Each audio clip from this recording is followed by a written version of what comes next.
guy will start with it. He'll go in, shot, come down. This guy will spot you a puck. All right? Being on the bench as a coach is nothing new for Travis Clayton. But in just 1 week, it'll be the first time as the head coach of the Lloydminster Bobcats. I've always wanted to be a head coach. I'm glad it's here in Lloydminster. I have a lot of family and friends here, and hopefully we can have a great year this year. Coming onto a new team, it is important for Travis to show his players just what they will get from him each and every night. Now you're going to go that way. This way. What they can expect is an honest effort every night.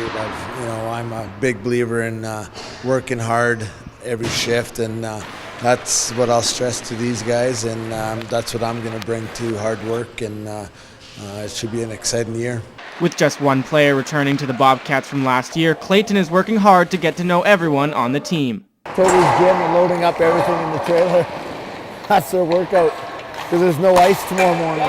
What you got to do is, you just got to mingle around with them when they're doing drills or in line, stand beside them, talk to them, get to know them, kind of thing like that, because, it is a new group and a lot of new faces. Connor Odeline is the one and only Bobcat veteran returning to the team, and he likes what he sees from the new bench boss. I think he's made a pretty great impression so far. Yeah, he's brought in some really good, talented guys here, and he's pretty much just preached some good hard work and getting out there and doing pretty good stuff. So just pretty good basics and everything right now. Clayton knows it will be important to have a veteran like Connor to help the rest of the guys on the ice. Obviously, we'd like to have a few more veterans, but the veterans that we do have here, they're going to be great leaders, and be able to come in, put my stamp on how I want things done, and they'll be able to show the young guys as well. The Bobcats season gets underway on September 16th. Start over! Drew Miller, New Cap Sports.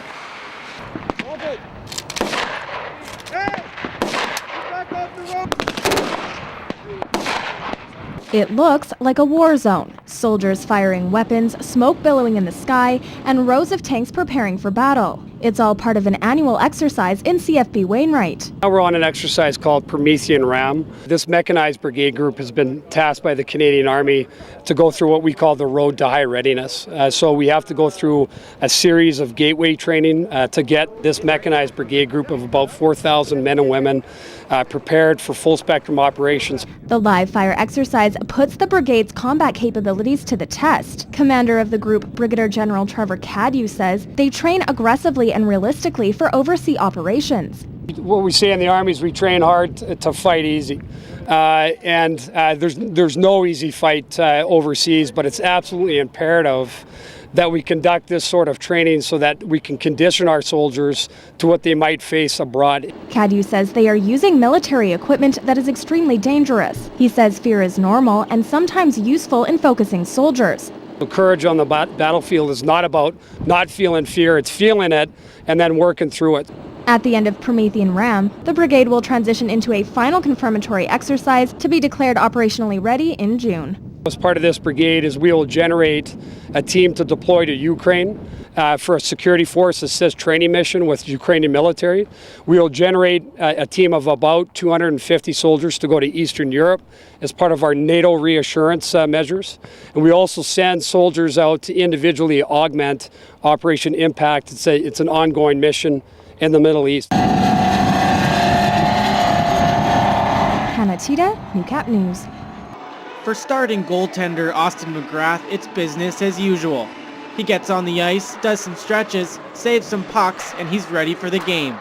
But there's a lot more to his pregame routine than the warm-up skate. Usually starts getting to the rink about 2.5 hours before the game starts. And out comes certain ball drills to work on reflexes and his peripheral vision. You get your hands moving around, you're used to grabbing pucks or things like that, and your eyes start moving, they're picking up the quickness once you start moving the ball pretty fast. So you get warmed up for tracking and you're ready to go once you get on the ice. Now that he is satisfied with how his ball drills went, it's time to prepare the mind.